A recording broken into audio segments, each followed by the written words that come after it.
Visitamos Sukhothai justamente durante o festival do Loikrathon, onde mesmo essa festa originou-se.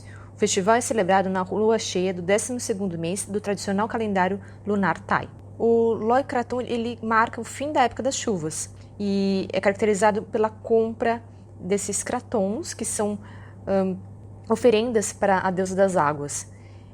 Eu dou mais detalhes sobre esse festival no vídeo dedicado ao Loikrathon. Visitamos o Parque Nacional da Sukhothai e inicialmente vimos ele durante o dia sem as luzes. Então eu sei que você vê algumas ruínas.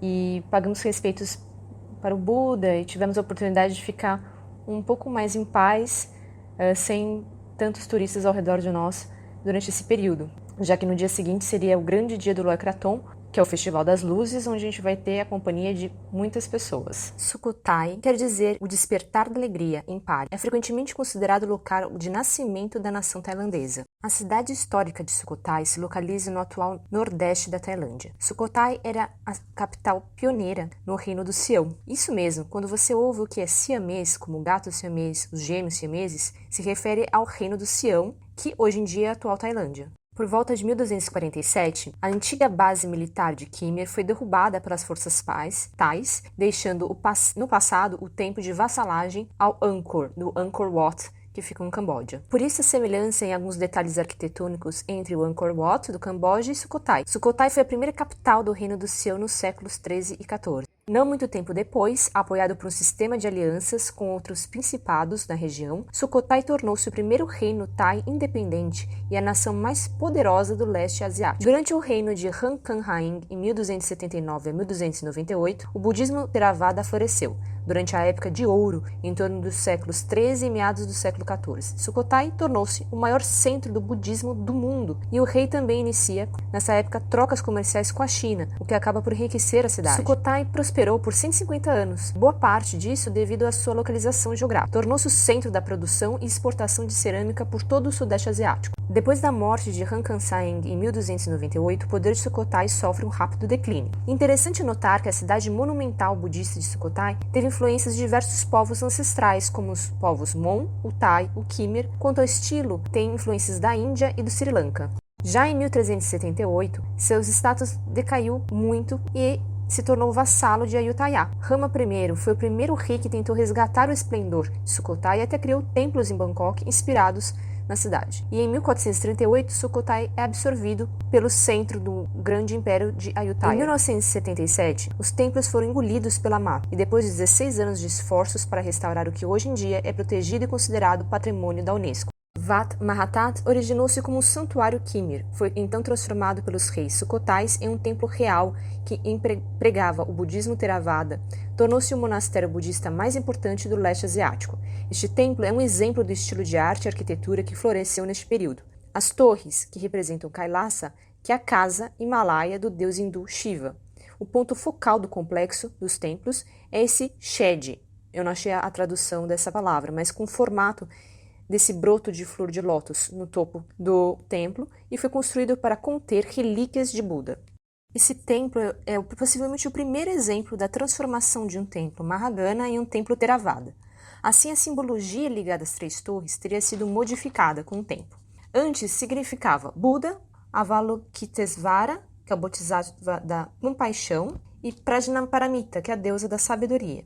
Agora, para os Theravadas, as mesmas torres significariam a tripla gema do budismo, que é o Buda, o Dhamma, que são os ensinamentos, e a Sangha, que é a comunidade dos monges. O sorriso sereno no rosto dos Budas é uma característica fundamental dos Budas de Sukhothai. Características que nasceram no século 13 e 14, que salienta a fluidez, a graciosidade e, notavelmente, um sorriso que parece se esboçar no rosto desses Budas parece sugerir uma cultura benevolente e, de fato, a sociedade da época tinha essa característica.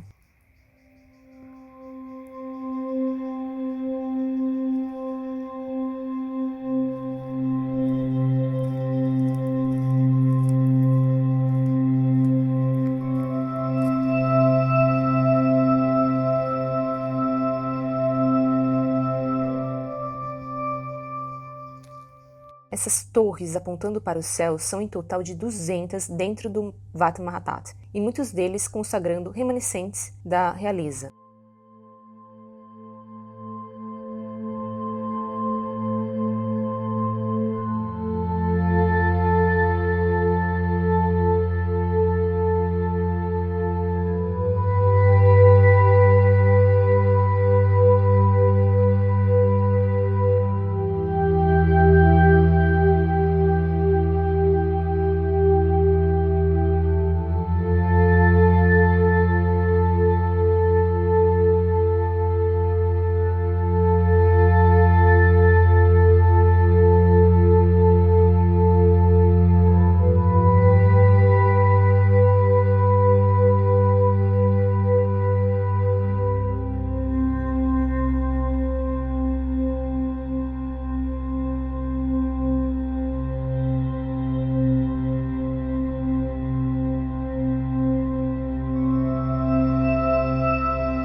fossos e lagos que compõem o templo representam os oceanos, e a muralha que circunda o complexo representa as fronteiras externas do universo.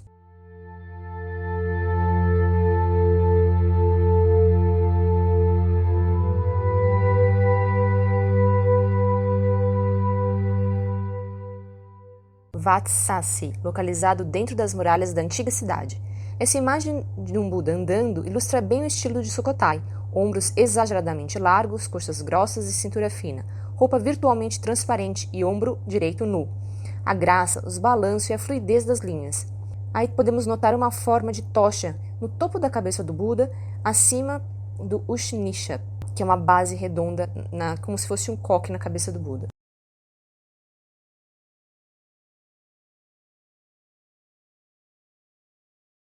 É conhecido que um dos mais antigos indícios da escrita Thai surgiu nesse período, datado de 1292, e combina marcas tonais da linguagem Thai com elementos Khmer e do alfabeto Mon, derivados de antigos manuscritos usados na Índia e no Sri Lanka. Além dos avanços arquitetônicos, artísticos, linguísticos, na escrita também, na religião e nas leis, o que é pouco citado são os avanços hidráulicos alcançados na época. Eles criaram reservatórios, canais e represas que ajudaram nos períodos de seca ou evitaram inundações. Esse domínio das águas ajudou comerciantes e agricultores da época. Sukhothai, portanto, prosperou por 150 anos, em boa parte devido à sua localização geográfica, e tornou-se o centro de produção e exportação de cerâmica por todo o Sudeste Asiático. Wat Sichung tem a maior imagem de Buda, que mede 15 metros de altura e 11 metros de largura. De longe, você até pode achar que o Buda está olhando para frente, mas são manchas do tempo. Na realidade, ele está olhando para baixo. E ele é gigantesco, então qualquer ser humano frente dele se parece minúsculo. E é justamente isso que eu acho que ele quis transmitir, essa ideia de que nós somos pequenos diante da grandeza do Buda. Me desculpem a minha pronúncia dos Wat, que quer dizer templo, Wat Prapai Luang. Tem um detalhe esculpido que mostra o alto nível de habilidade desses artistas que fizeram esse detalhe do templo.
Wat Chang Lom, como o próprio nome diz, é o templo rodeado de elefantes. Chang é elefante em Thai. Dizem que guarda relíquias de Buda no shed em forma de lótus. E foi construído em 1285. Os andares, sendo o superior, que residem as imagens dos Budas, e o inferior, onde residem os elefantes, parece ter servido de espaço para que os monges circulassem em torno do templo enquanto meditavam.